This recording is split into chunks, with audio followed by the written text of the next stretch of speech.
என்னை நினைத்து கண்ணீர் விட்டு அழுது புலம்பி வீட்டிற்குள்ளேயே அடைந்து கிடக்கிறாயே.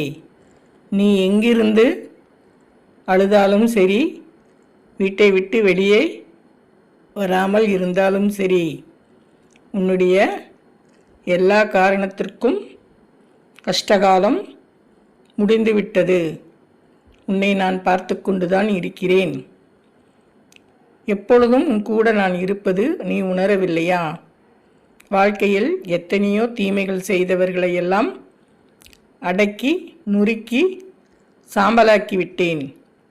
இன்று உன்னுடன் நான் இருக்கும் நிலை உனக்கு இன்னும் புரியவில்லை. என் மக்களை காப்பாற்ற எனக்கு தெரியாதா?